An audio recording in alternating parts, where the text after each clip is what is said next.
Okay, so welcome back. So the previous day I went through the concentric circles method of constructing the ellipse, and today I'm going to go through the Trammel method with you. Okay, so just a little recap on the ellipse. So we know that it's some sort of a shape like that, and we understand that it has a major axis in a horizontal like that and a minor axis the other way, which formulates 4 points. We also understand that the ellipse can be derived from a cone or a cylinder when it is cut at an angle. If you put a sheet through it at an angle like that, slice off the cone and formulate some sort of a shape like so. So there's your ellipse then. And it can also, that's just an example, it can also be cut out from a cylinder being sliced at an angle like that, okay?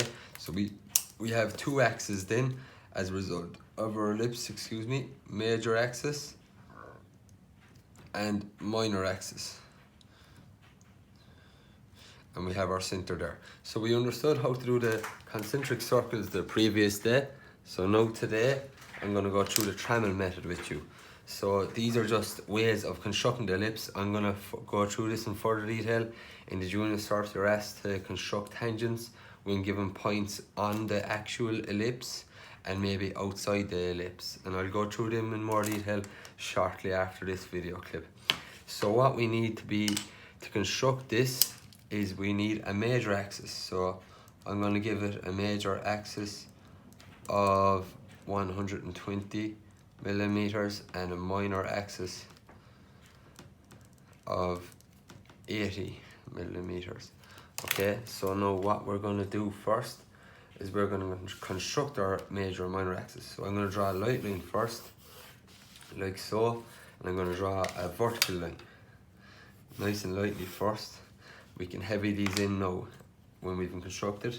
So our major axis is 120, so out 60 from the center, mark off your outside there and over to the 120 mark there. So that's our major axis. And then our minor axis is 80. So remember then, it's 40 out from the middle, like so, and 40 up the other way as well. And now we can darken that in. Okay, so there we have our major and minor axis. So with the Trammel method then, what we need is a Trammel. Okay, so this is a Trammel, so it's got a square edge there and a square edge there, and we use this to formulate our ellipse. Now we can see from our major and minor axis, our ellipse is going to be something along that line there. So it's going to be in a similar position to the same one here. So what we can go and do now is we can mark off from the edge of our Trammel, starting from the center. I'll use the different biro here. From the center, we can mark a line there. So that's our center point. So mark out towards our minor. We call that A. And then from the center, all the way out to our major. And we can call that, sorry, just line that up. Make sure it's lined up correctly. If it's not, it won't be that accurate. And we'll call that B, and our center can be C. So to begin constructing it then, what we need is we need these two lines, A and B, to be on the major and the minor at all times. So as you can see right now, it's close enough to there, and it'll formulate a curve when you move around it. So we can start constructing points. So there's 1 point.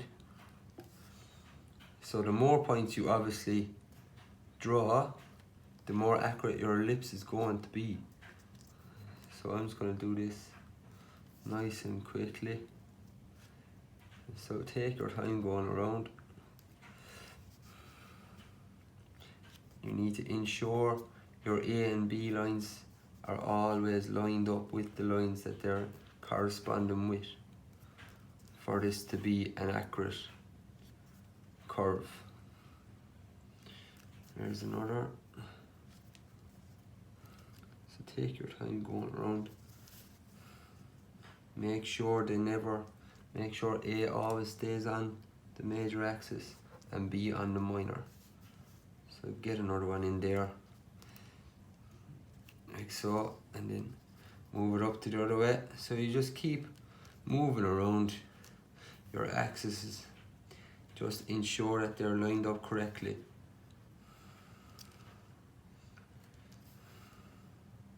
So some people prefer to do the Trammel method when constructing an ellipse, some rather the concentric circles method or the loci method. Okay, so we're nearly there now.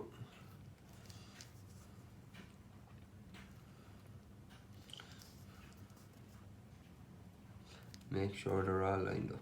So there we go. So there now you can see we have our points made out there now. So we can go and construct that. So remember in my previous concentric circles method, I took different sections of the ellipse when I was constructing the curve. So I'm going to do the same here. So I'm going to pick the top first. So we'll go from there, join up the points to the top of our minor and down to there. Right, we'll go to the bottom next. Construct the curve. That's a bit off. Okay, and then we'll do this bit. You can same over this side.